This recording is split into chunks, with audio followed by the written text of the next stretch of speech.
El domingo pasado terminaba diciendo que este mundo caído en el que nos toca vivir está podrido, estropeado y perdido, y que, por lo tanto, nada deberíamos buscar en él, ni nada deberíamos esperar de él.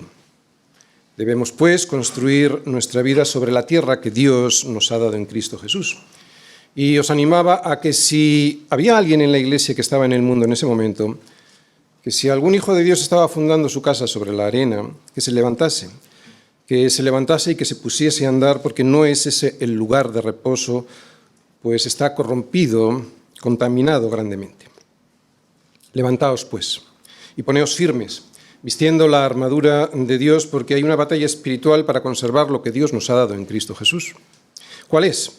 La tierra de libertad, la tierra de la verdad, que es nuestro corazón libre ya del engaño de este mundo, nuestro hogar, la educación de nuestros hijos y nuestra congregación. Porque si no te levantas, si no te pones firme, entonces el diablo primero te engañará. Te engañará con el error doctrinal para sacarte de esa tierra, y para que no te engañe necesitas, ¿recordáis? La primera parte de la armadura, el cinto de la verdad que es Cristo. El error. Ese es su mejor arma. Si consigue que creas en la mentira, el resto de las defensas que tú coloques en ese cinturón, que es la mentira, no te valdrán para la batalla. Y si no lo consigue con el error, había una segunda pieza de la armadura, entonces intentará clavarte un puñal en el corazón haciéndote creer que no eres salvo, que estás muy lejos de serlo porque tus obras son insuficientes. Y que para que eso no ocurra, necesitarás ponerte una coraza, la coraza de justicia, que es la justicia de Cristo ganada por ti, por Él, para ti, en la cruz del Calvario. Así es como podrás proteger tu corazón, con esa coraza, o sea, con su justicia. Y si aún así no lo logra, te pondrá piedras y palos o esquirlas por el camino para que te desanimes y no pelees, o para herirte, para que así termines en el campamento y no en el campo de batalla. Por eso, y para evitarlo, deberás estar siempre calzado con la paz que da el Evangelio.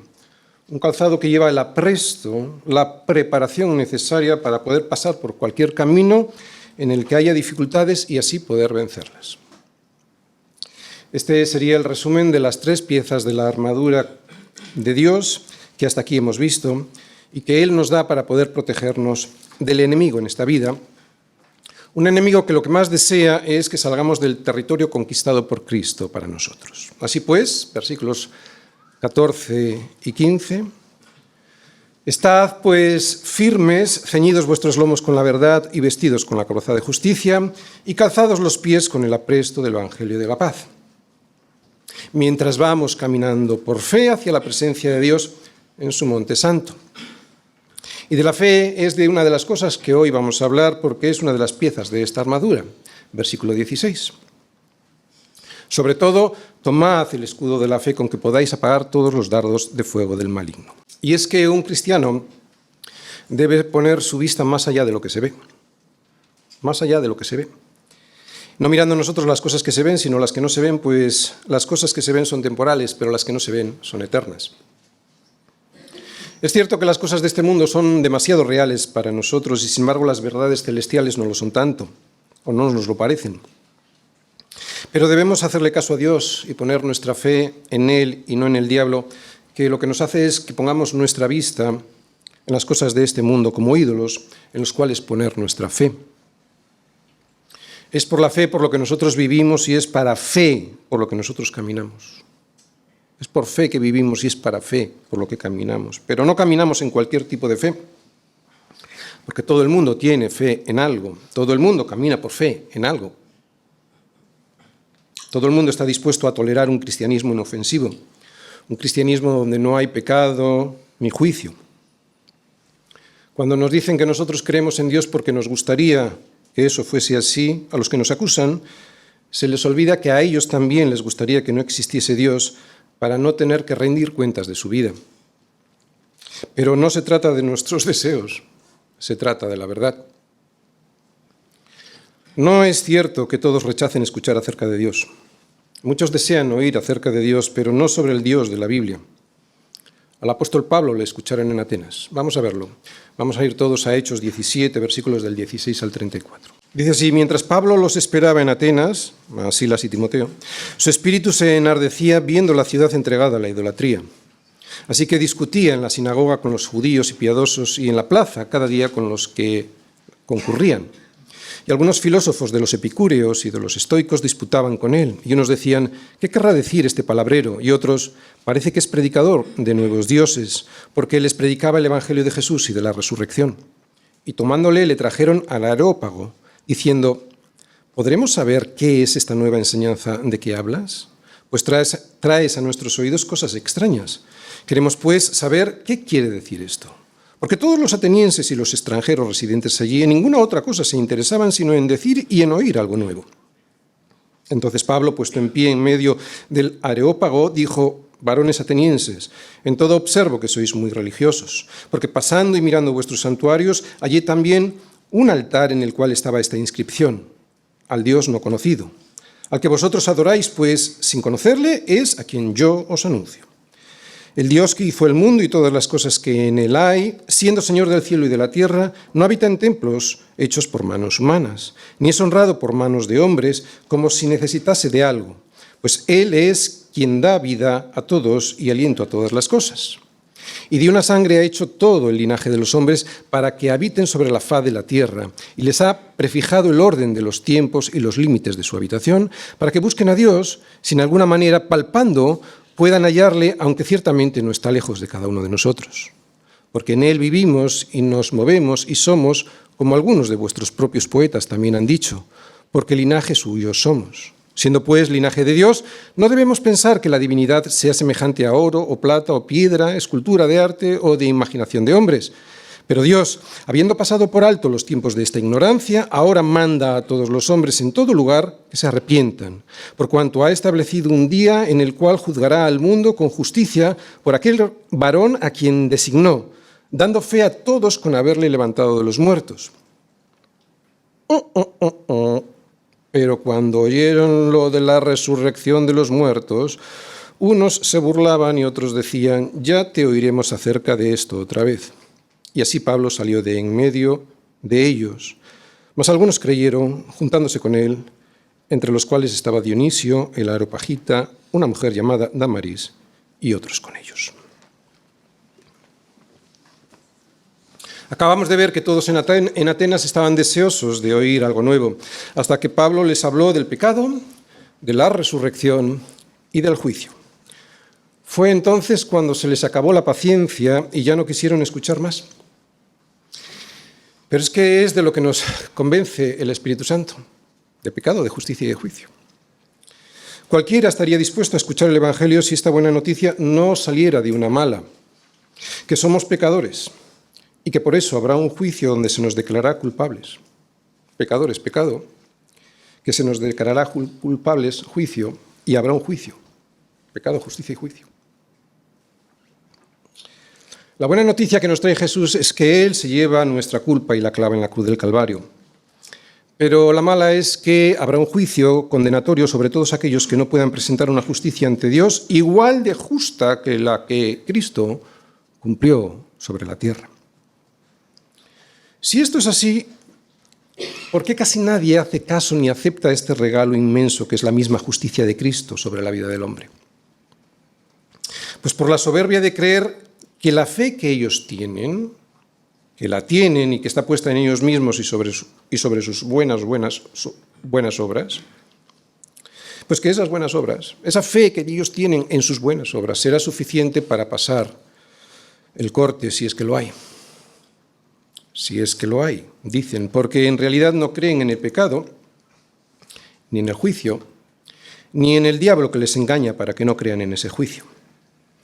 Pero el pecado y el juicio existen y el diablo también.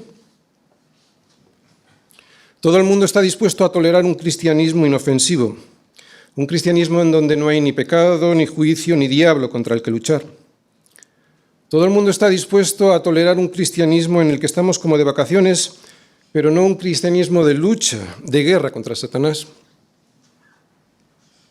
Hoy la gente piensa que creer en alguien a quien no podemos ver y tocar Alguien que urde asechanzas contra los hombres para que caigan en sus engaños es algo de tiempos pasados. El hombre moderno se burla de los que creemos que el diablo existe porque creen que alguien con pezuñas y cuernos pues no puede existir. Pero esa no es la imagen que la Biblia nos da sobre Satanás. Esa imagen, esa figura es ridícula y no se corresponde con lo que la Biblia dice. ¿Quién podría creer en alguien así? Es cierto que al diablo le sigue interesando dar esa imagen para que la gente no crea en él y así pues seguir con sus planes sin ser descubierto. Sin embargo, el mal está ahí. El mal está ahí y lo vemos todos los días. No nos cuentan todo, pero lo que vemos en las noticias es más que suficiente para horrorizar, para devastar y para destrozar a cualquier persona que no se haya acostumbrado. ¿De dónde viene todo este mal en el mundo? Y no nos cuentan todo. ¿Pero de dónde viene? Nadie duda que esta maldad existe. Ver esta depravación moral alrededor nuestro debiera ser suficiente para creer que existe una dimensión maligna, una dimensión que es sobrenatural. En la Biblia, al padre de toda esta maldad se le describe de muchas formas, pero desde luego no se nos pinta con pezuñas y tridente. Seguramente será feo, yo no lo sé, pero Pablo dice que para engañarnos, el mismo Satanás se disfraza como ángel de luz.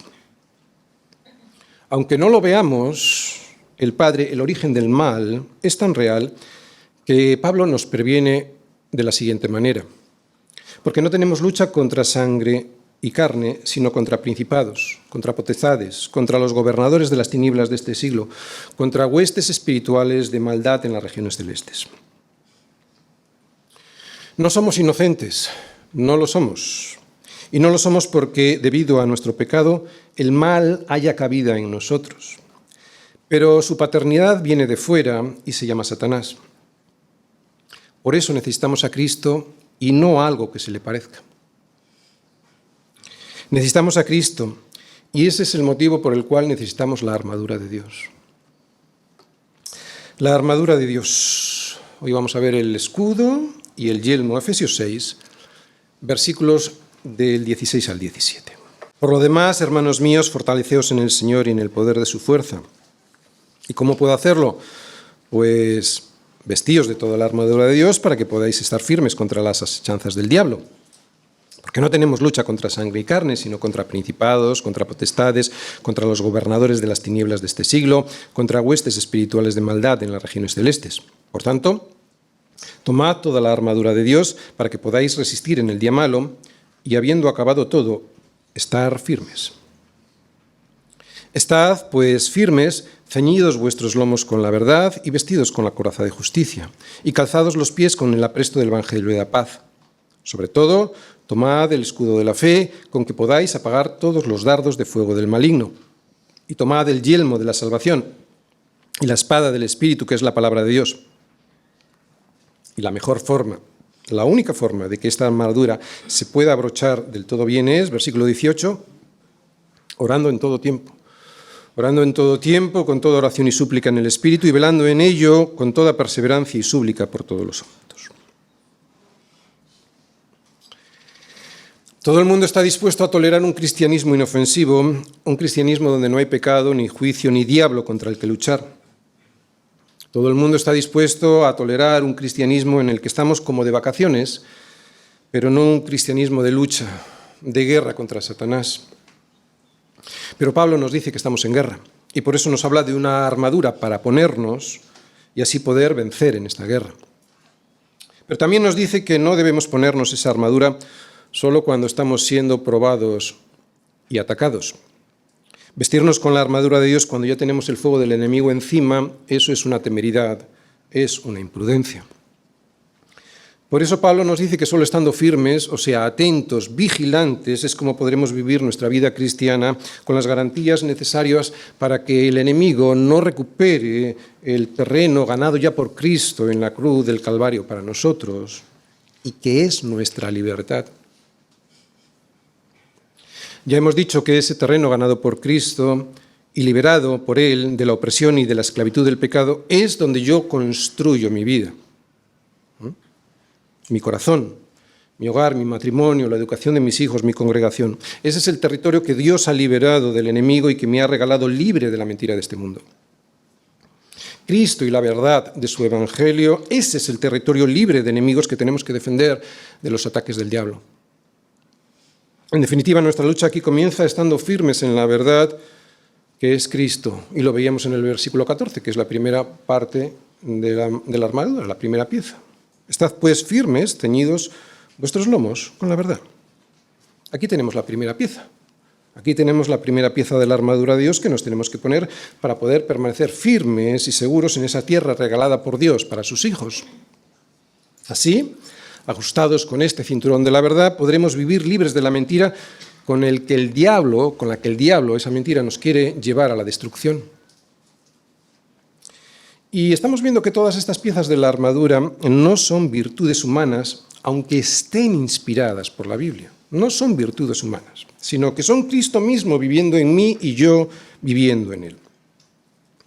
O sea, que para que la verdad, que es esta primera pieza de la armadura, pueda ser efectiva contra Satanás, me la he de apropiar de tal manera que se haga mente, corazón y carne en mí, si no, no me va a valer como defensa contra el diablo. No solo hay que creerla, hay que apropiarse de ella.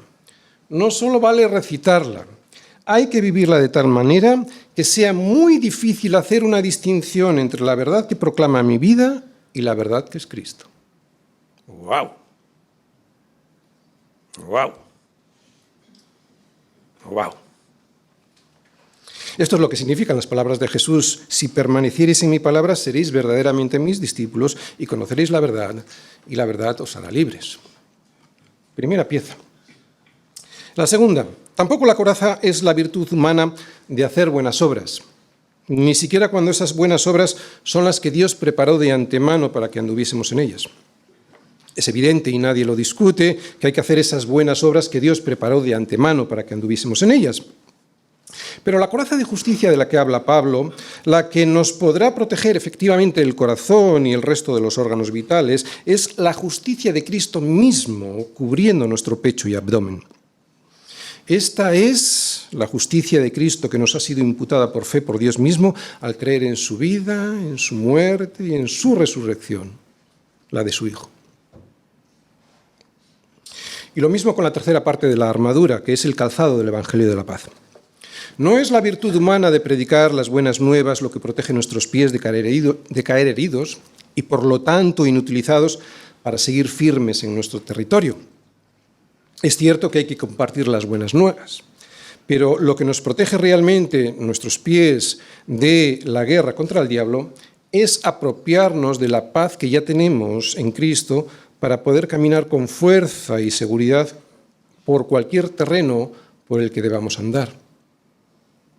Ya sea porque el terreno está lleno de nieve, polvo, piedras y palos, o por las esquirlas que el enemigo pone por el camino, la paz que Dios me da, que es una paz jurídica cuando yo he creído en la muerte de su Hijo Jesús, en la vida, muerte y resurrección, la paz jurídica que Dios me da y que siento en mi corazón, porque no solo me la da, sino que la siento cuando me perdonó todos mis pecados, esa paz me anima a pelear la buena batalla y a no desmayar. ¿Por qué? Es que sería imposible poder pelear contra el enemigo teniendo también enfrente a Dios como enemigo. Por eso Pablo nos anima a ponernos este calzado. Es un calzado que tiene el apresto de la paz, que es la preparación necesaria para poder pelear contra Satanás, sin sentir que además Dios nos está persiguiendo por nuestro pecado. Así pues, valientes del Señor, versículos del 14 al 17... Estad, pues, firmes, ceñidos vuestros lomos con la verdad y vestidos con la coraza de justicia, y calzados los pies con el apresto del Evangelio de la paz. Sobre todo, tomad el escudo de la fe, con que podéis apagar todos los dardos de fuego del maligno.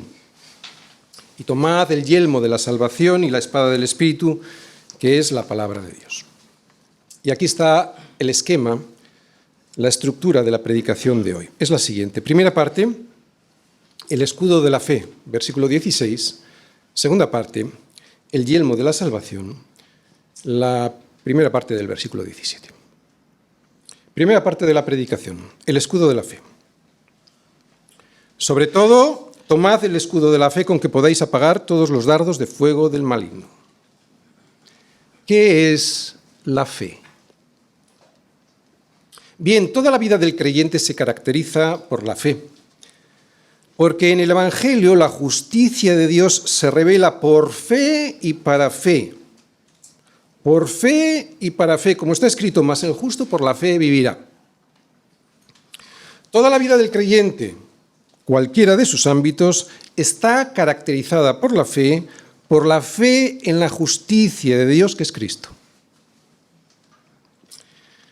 Toda la vida del creyente, cuando comenzamos, mientras continuamos caminando y ya al finalizar nuestros días. Cuando comenzamos nuestra vida cristiana, lo que hacemos es no tener nuestra propia justicia, que es según la obediencia a la ley, sino la que es por la fe de Cristo, por la fe de Cristo, por la fe de Cristo, la justicia que es de Dios por la fe. O sea que cuando comenzamos nuestra vida cristiana ya somos conscientes de que si presentamos nuestra propia justicia según lo que nos pide la ley de Dios, no podríamos mantenernos firmes en pie delante de su presencia porque jamás podríamos cumplir esa ley. Por eso aceptamos por fe el regalo que Él nos ofrece. ¿Cuál es? La justicia de Cristo mismo imputada en nuestra cuenta. Eso es lo que hacemos nada más comenzar nuestra vida cristiana. Aceptar la justicia de Cristo y no la nuestra. Luego seguimos viviendo por fe cuando decimos, con Cristo estoy juntamente crucificado y ya no vivo yo, y ya no vivo yo, y ya no vivo yo, sino vive Cristo en mí. Y lo que ahora vivo en la carne, lo vivo en la fe, lo vivo en la fe del Hijo de Dios. Esta justicia impartida, que es nuestra santificación, también la vivimos por fe en el Hijo de Dios. Fe que produce en nosotros así el querer como el hacer por su buena voluntad. Cuando nos convertimos, por fe, cuando continuamos por fe, y finalmente nuestra vida cristiana también termina por fe. Dice Pablo al final de sus días, he peleado la buena batalla, he acabado la carrera, he guardado la fe. He guardado la fe. O sea, ha guardado algo que le ha sido dado. Lo ha guardado. Es interesante porque luego vamos a ver cómo poder guardar nuestra fe.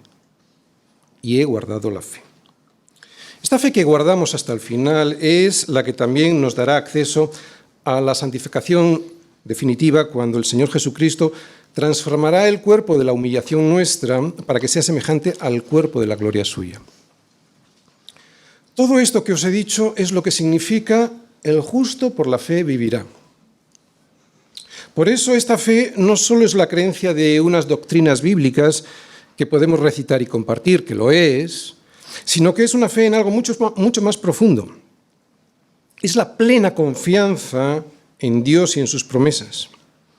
Fe y confianza, y esto es lo importante, que afecta radicalmente, profundamente a toda nuestra vida.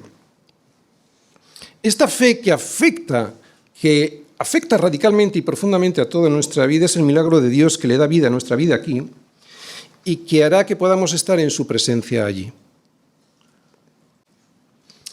Para poder ver esto en la Biblia, la fe, pues nada mejor que ir a Hebreos 11, que es donde está el famoso Salón de la Fama de la Fe. Vamos todos a Hebreos 11, versículos del 1 al 10.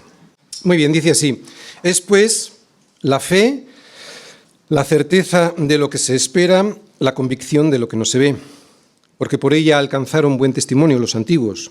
Por la fe entendemos haber sido constituido el universo por la palabra de Dios, de modo que lo que se ve fue hecho de lo que no se veía. Por la fe Abel ofreció a Dios más excelente sacrificio que Caín, por lo cual alcanzó testimonio de que era justo, dando Dios testimonio de sus ofrendas, y muerto aún habla por ella. Por la fe Enoc fue traspuesto para no ver muerte y no fue hallado porque lo traspuso Dios. Y antes que fuese traspuesto, tuvo testimonio de haber agradado a Dios. Pero sin fe es imposible agradar a Dios porque es necesario que el que se acerca a Dios crea que le hay y que es galardonador de los que le buscan. Por la fe Noé, cuando fue advertido por Dios acerca de cosas que aún no se veían, con temor preparó el arca en que su casa se salvase, y por esa fe condenó al mundo y fue hecho heredero de la justicia que viene por la fe.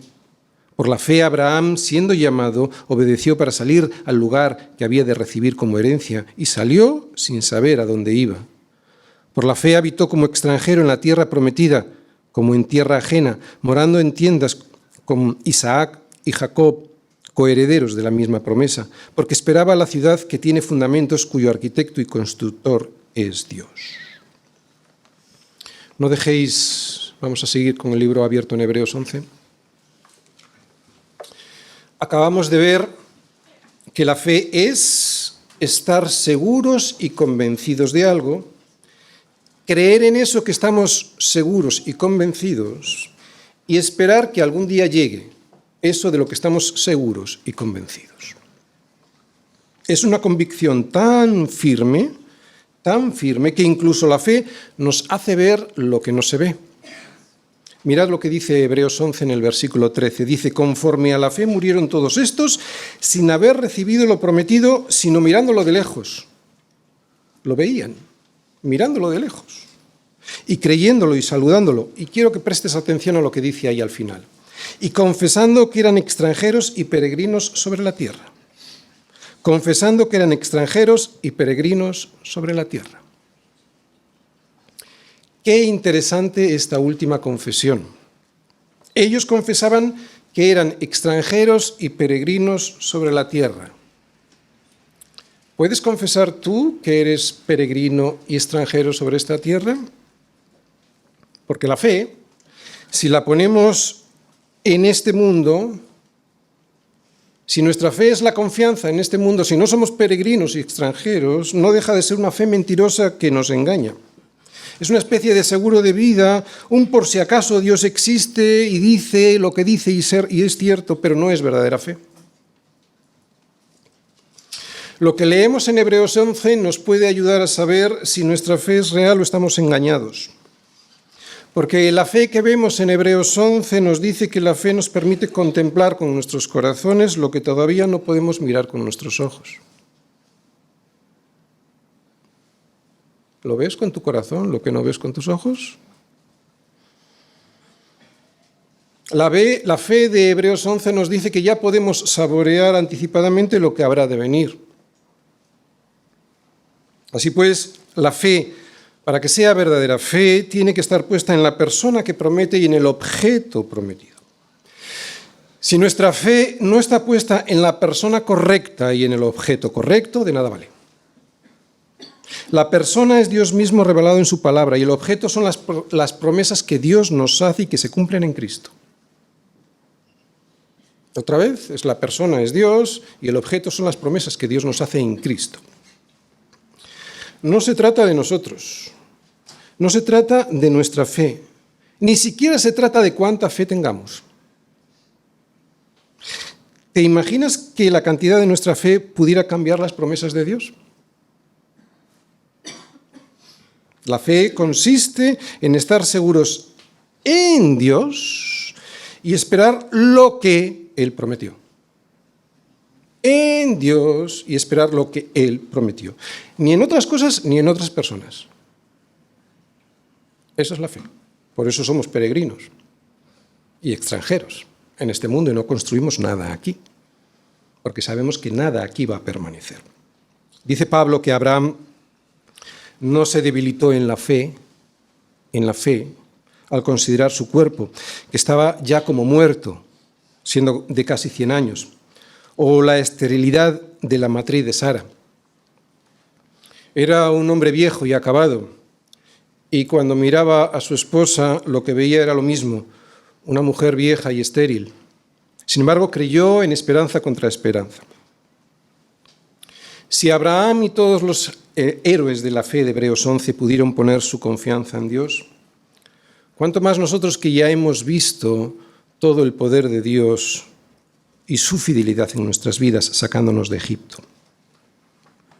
El poder de Dios y su fidelidad sacándonos de Egipto y el poder de Dios dándonos una nueva vida basada en la verdad.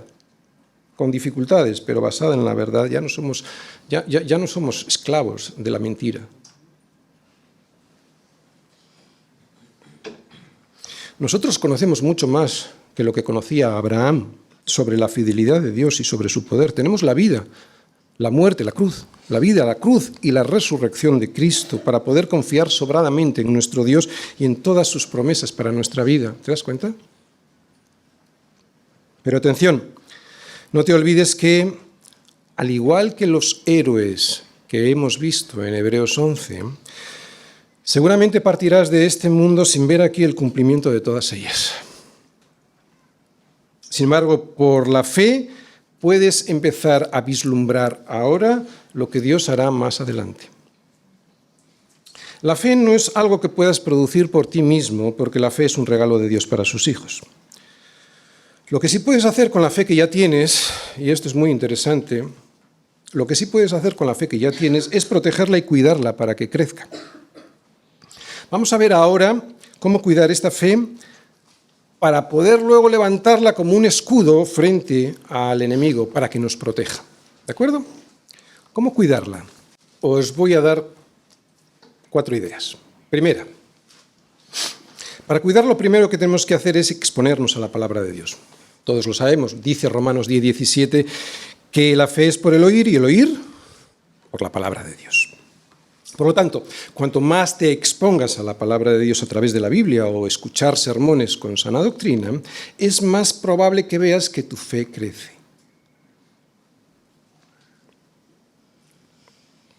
Pero hay una segunda cosa que debemos hacer, y es no dejar de congregarnos. No dejar de congregarnos como algunos tienen por costumbre. Es muy probable que este fuese el principal motivo por el cual los cristianos de la carta a los hebreos estaban tentados a dejar su fe. Seguramente se estaban olvidando que Cristo, habiendo ofrecido una vez y para siempre un solo sacrificio por los pecados, se ha sentado a la diestra de Dios. Seguramente. ¿Por qué se estarían olvidando? Parece ser que algunos no se estaban congregando como debían y por eso empezaron a considerar otra vez el camino del que venían, que era el judaísmo, para volverse a él, o sea, el sacrificio de animales en el templo. Por eso el autor de esta carta les dice que no dejen de congregarse, que allí ellos podrán mantenerse firmes y sin fluctuar. Por eso, si quieres que tu fe crezca, la mejor tierra para plantarte es la tierra de la iglesia local. Y una tercera cosa que podemos hacer para ver nuestra fe crecer es ir a la oración.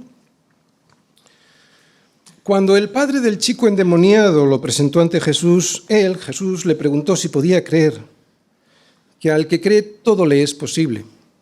E inmediatamente el padre del muchacho clamó y dijo: creo, ayuda mi incredulidad. Así que clamar por fe, por tener fe, nos ayuda a tener más fe. Y en cuarto lugar, uno de los terrenos más fértiles para ver nuestra fe crecer es el sufrimiento. Es lo que nos explica el apóstol Pedro cuando nos dice que sometida a prueba nuestra fe, mucho más preciosa que el oro, el cual, aunque es perecedero, se prueba con fuego, sea hallada en alabanza, gloria y honra cuando sea manifestado Jesucristo. La fe, que es más preciosa que el oro, sale más fuerte y pura que antes cuando es probada. Así pues, la fe es la fe en Cristo y este es el escudo que tenemos que poner delante de todo nuestro cuerpo. Delante de todo nuestro cuerpo. Ahora lo vamos a ver. ¿Qué es el escudo y para qué sirve? Sobre todo, tomad el escudo de la fe con que podáis apagar todos los dardos de fuego del maligno, dice Pablo, hemos leído, ¿verdad? Y este sobre todo, es probable que se refiera a todo nuestro cuerpo. ¿De acuerdo? ¿Por qué?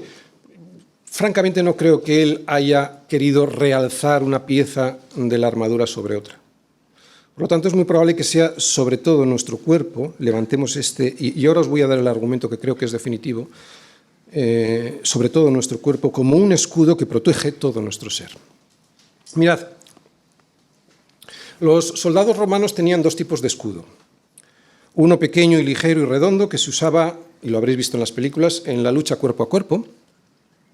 Este no es del que habla Pablo, porque este no protegía todo el cuerpo, sobre todo, no protegía todo el cuerpo, y además no se usaba para repeler flechas y dardos, sino para las armas cortas de defensa personal. Por lo tanto, no debe ser este escudo pequeño y redondo del que habla Pablo. El que Pablo menciona es un escudo rectangular, largo, del tamaño de una puerta. De hecho, la palabra griega que Pablo usa aquí para escudo proviene etimológicamente de la palabra en griego puerta y estaba cubierto por una piel mojada. De esa manera, los dardos de fuego del enemigo, que era un arma muy peligrosa, al chocar contra ese escudo no llegaban al cuerpo y se apagaban en el escudo. Los dardos de fuego eran unas flechas con la punta embadurnada de brea encendida y que se lanzaban, y lo habéis visto en las películas seguramente, que se lanzaban como una lluvia lanzada sobre los romanos. Estos, cuando veían esa lluvia de lanzas y de flechas incendiarias, levantaban todos juntos sus escudos para formar una sólida pared de defensa y así proteger sus vidas. Es la llamada y famosa formación en testudo, que habréis visto también en las películas. La formación en testudo romana era una defensa que simulaba el caparazón de una tortuga. ¿Recordáis? En las películas, cuando se ve mover como un caparazón, todos son escudos, ¿no?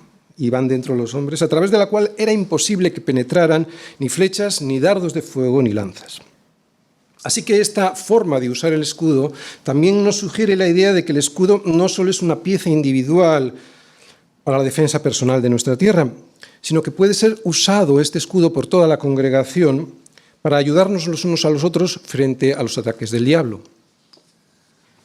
Con este escudo, pues, Pablo nos previene de que cuando nuestra mente es atacada por dardos de fuego del maligno, dardos que son los pensamientos vergonzosos y blasfemos, a veces hasta blasfemos que tenemos, porque sí, tenemos pensamientos vergonzosos y hasta blasfemos a veces. Entonces podamos levantar este escudo de la fe tan grande como una puerta para que pueda cubrirnos todo el cuerpo y que para la vergüenza, esa vergüenza que sentimos ante esos pensamientos y el temor de tener esa forma de pensar, pues no nos debiliten y no nos paralicen en medio de la batalla. Levanta ese escudo de la fe. A veces son ataques a la mente con pensamientos pecaminosos, otras veces son pecados pasados que nos llegan a la memoria y que ponen en duda nuestra salvación. Dardos lanzados por el enemigo para que dejemos de pelear por nuestra tierra. Estos dardos provocan en el creyente sincero, provocan pánico y propagan con su fuego las dudas sobre el amor que Dios Padre depositó sobre nosotros desde antes de la fundación del mundo.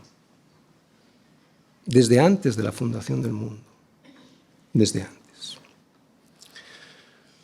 La fe sobre lo que Dios ya hizo por amor, pues, la fe sobre lo que Dios ya hizo por amor, pues, ha de ser levantada, la fe de lo que ya hizo Dios por amor, ya lo hizo. Esa ha de ser levantada como un escudo, o sea, Cristo mismo como escudo. Incluso si es necesario toda la congregación, como una formación en testudo romana. También toda la congregación puede y debe levantar sus escudos de la fe para que el enemigo no nos destruya como comunidad. Hemos de rechazar con el escudo de la fe todas las mentiras que el enemigo nos lanza y que arden como una llama en nuestra mente. Hemos de insistir que este escudo de la fe lo que significa es que ha sido Cristo y no nosotros quien nos ha salvado. Hemos de rechazar con el escudo de la fe que es Cristo mismo, que no hay nada en nosotros que nos salve. Por eso podemos poner ese escudo con seguridad. Que no hay nada en Cristo, es el escudo, no hay nada en nosotros que nos salve, solo lo que Cristo hizo es lo que nos salva. Por eso esos dardos de fuego del maligno que nos acusan de que hemos sido infieles con pensamientos u obras pecaminosos, de que no podemos hacer nada bien, o de que no hacemos nada por nuestra salvación, si levantamos ese escudo, jamás esos dardos podrán hacernos el más mínimo daño, porque la salvación no se trata de nosotros, solo Cristo salva. Vamos a ver ahora el yelmo. Segunda parte, el yelmo de la salvación. Y tomad el yelmo de la salvación. Bien, ¿qué es la salvación y cómo se recibe? Bueno, yo creo que todos lo sabemos, pero lo vamos a recordar. La salvación es el regalo más grande que podemos recibir de Dios y lo recibimos por fe en el sacrificio que hizo su Hijo en la cruz por nuestros pecados. Si el hombre rechaza este regalo de Dios al mundo hecho a través de la sangre derramada por su Hijo en la cruz, no podrá sostenerse en pie en la presencia de Dios cuando sea reclamada a esta persona en el día del juicio para que presente las justicias requeridas por Dios. En eso se trata el juicio. Tú te presentas, es igual que un juicio normal, ¿eh? Cuando el juez te dice, ¿y usted qué alega? Y entonces tú presentas tus justicias ante el hecho que está siendo juzgado. ¿Presentas tus justicias? ¿No? Igual. Digo que en ese día no se podrá sostener delante de la presencia de Dios cuando sea reclamado para que presente las justicias requeridas por Dios. Requeridas por Dios. Estas justicias, las requeridas por Dios, según el estándar de justicia de Dios, han de ser perfectas. Tan perfectas que, aunque todas ellas lo fueran, pero una de ellas no, entonces ya no cumpliríamos lo que Dios nos pide para ser justos y, por lo tanto, todo quedaría manchado sin remedio. Las normas las pone Dios. Las normas no las ponemos nosotros, y aunque su justicia nos pueda parecer injusta, en realidad no lo es. Si pretendiésemos que un vaso de agua completamente cristalina, pero a la que le cayó una gota de veneno, fuera presentada como agua potable, nadie se la querría beber, ¿verdad? Bueno, pues lo mismo pasa con la justicia de Dios. Él no va a aceptar en su reino ni una sola injusticia que manche el resto. Ni una. Ni una. Porque una sola injusticia, por pequeña que sea, mancha el resto. Y en su reino no hay injusticia. Por eso, para ser salvos de la ira venidera, y que Dios, por ser bueno y justo, no va a dejar pasar, la ira venidera, que es el juicio, por ser bueno y justo no la va a dejar pasar, el hombre ha de presentar una justicia completamente limpia. Justicia que sobre esta tierra solo cumplió Cristo. Y ese es el regalo de Dios al hombre. La justicia de Cristo en lugar de la nuestra, porque Él ya pagó en la cruz por lo que hicimos con nuestra vida que Dios nos regaló y que era para darle la gloria a Él. Bien, esta es la salvación. ¿Y cómo se recibe? Pablo les recuerda a los corintios que eran salvos porque habían escuchado, creído, recibido, perseverado y aún más seguían reteniendo el evangelio que les había predicado. Él les dice así: además os declaro, hermanos, el evangelio que os he predicado, el cual también recibisteis, en el cual también perseveráis, por el cual asimismo, si retenéis la palabra que os he predicado, sois salvos, si no creísteis en vano. Ellos escucharon el evangelio que Pablo les predicó, lo recibieron por fe, y así fueron hechos partícipes de todos los beneficios de la obra redentora de Cristo. O sea, fueron salvados de ser condenados por sus buenas y malas obras, porque todas ellas, sus buenas y malas obras, a la luz de la justicia de Dios, son como trapo de inmundicia. Así lo dice el profeta Isaías: si bien todos nosotros somos como suciedad, y todas nuestras justicias como trapo de inmundicia.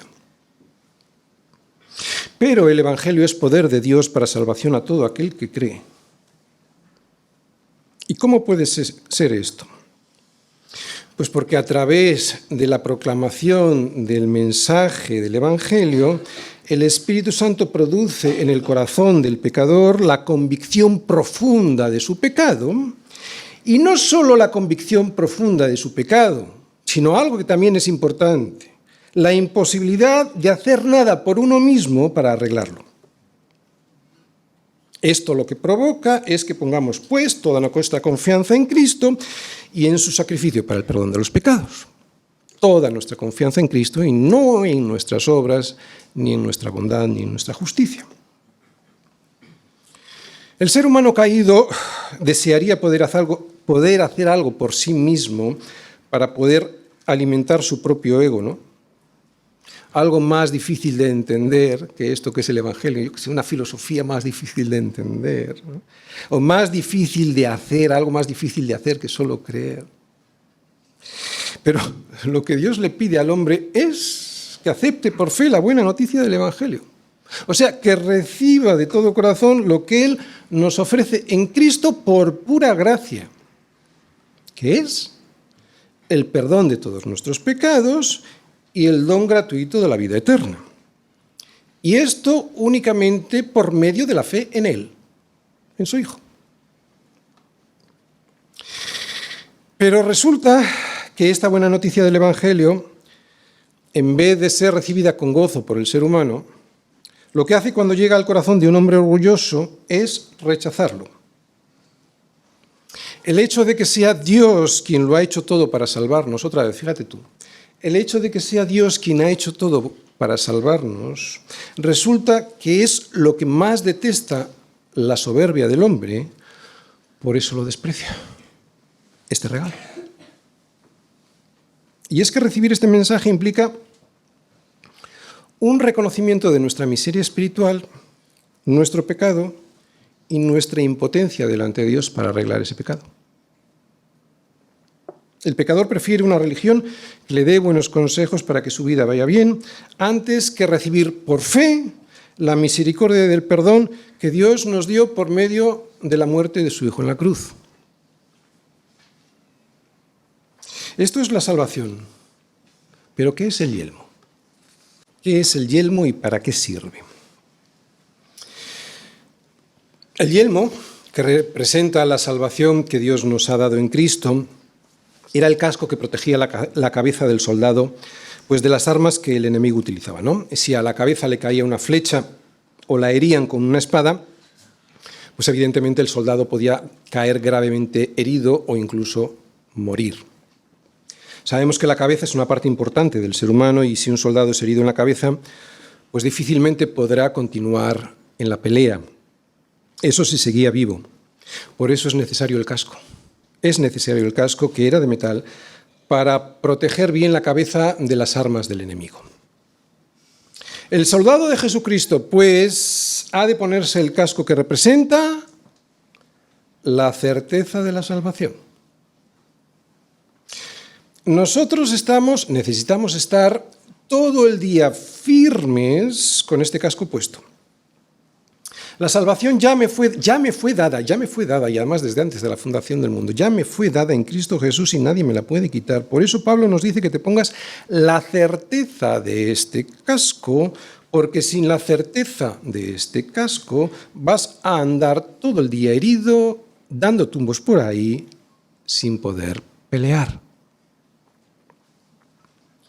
El yelmo es la certeza de la salvación.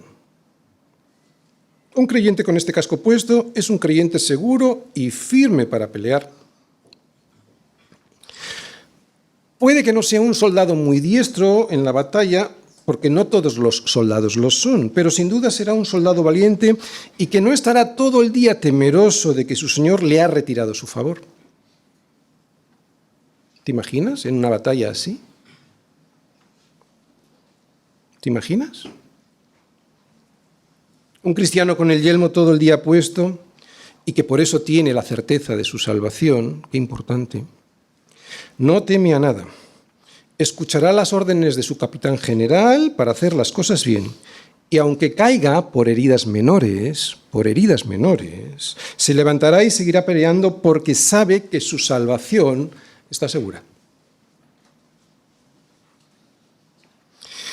Muchos cristianos que son salvos, sin embargo, les falta la certeza de la salvación porque no se han puesto este yelmo del que habla Pablo. Es un yelmo seguro porque la salvación con que está fabricado este casco es la salvación que consiguió Cristo para nosotros en la cruz. Por eso es un casco seguro. Si no nos ponemos este casco en nuestra batalla diaria, nos caerán sobre la cabeza, sobre nuestra mente, armas afiladas que herirán nuestra conciencia. Por ejemplo, un pecado reciente que hace que tu seguridad en la salvación esté sangrando. Y si sigues sangrando durante mucho tiempo, estarás inutilizado para seguir peleando por la tierra que Dios ya conquistó para todos nosotros en la cruz, en Cristo Jesús. Otra arma que puede herir nuestra cabeza, nuestra mente, nuestra conciencia, si no tenemos el casco bien colocado, es la mala doctrina sobre la salvación. Si escuchas que la salvación se pierde y no tienes puesto este casco, este yelmo de la salvación bien puesto, andarás en la batalla, pues claro, desanimado, sin luchar, y hasta puedes terminar desertando, porque ¿para qué? ¿Para qué si mi capitán no me garantiza la victoria? ¿Te imaginas un soldado que tiene un capitán general que le dice, ¿no hay victoria segura? Y él sí que nos la ha garantizado. Yo lo veo por toda la Escritura. Él nos dice que si te pones ese yelmo de la salvación es para que te acuerdes de que a los que antes conoció también los predestinó para que fuesen hechos conforme a la imagen de su Hijo. Y a estos que predestinó también los llamó. Y a los que llamó a estos también justificó. Y a los que justificó a estos también glorificó. ¿Qué diremos, pues, a esta cadena irrompible? ¿Qué, pues, diremos a esto? Si Dios es por nosotros, ¿quién contra nosotros? Esta cadena es irrompible y lo que significa es que si te conoció desde antes de la fundación del mundo, o sea, que te conoció antes de haber hecho lo bueno o lo malo, y te predestinó para ser su hijo, entonces también te llamó y te justificó y te terminará glorificando. Porque este yelmo hace que protejas tu cabeza de todos esos ataques. Con este yelmo, ¿quién contra nosotros? Dios es inmutable y eso significa que Dios no cambia.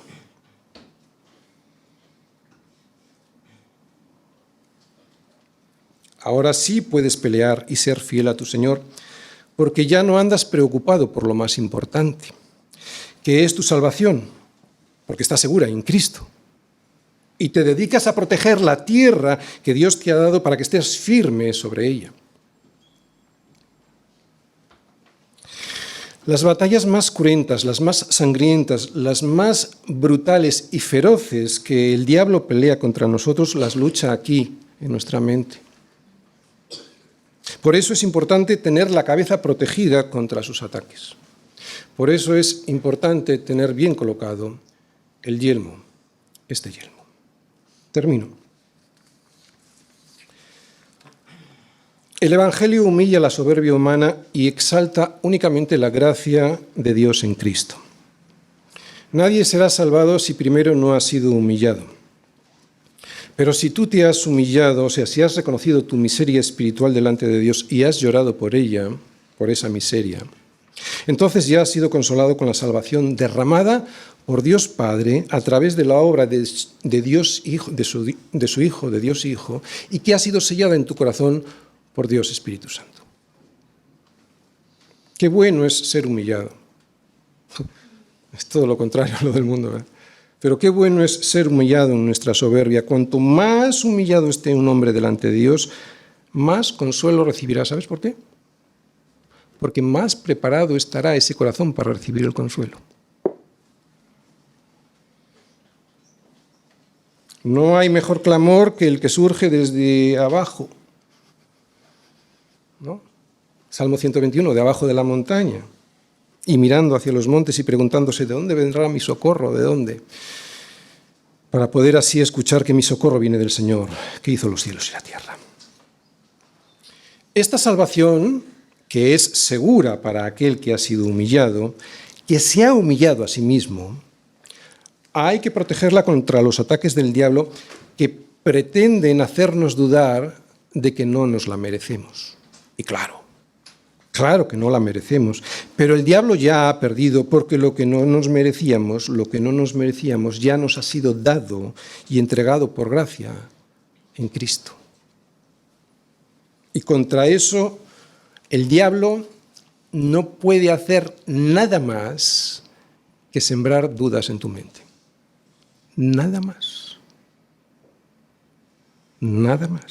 Y precisamente para que el diablo no te derrote en tu vida diaria sembrando dudas sobre tu salvación, has de usar estas defensas que Pablo nos acaba de exponer: el escudo de la fe y el yelmo de la salvación. El escudo. Tú y toda la Iglesia junta podemos levantar los escudos de la fe para protegernos a nosotros mismos y al resto de los hermanos de los ataques de Satanás.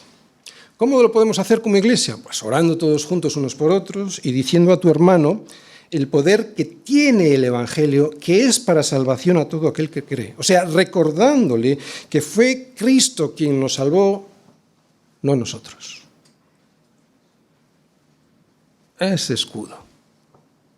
¿Y el yelmo? De la misma manera, todos en la Iglesia necesitamos soldados con el yelmo de la salvación bien colocado, para que la certeza de esa salvación nos ayude a toda la congregación en la lucha que tenemos juntos como Iglesia.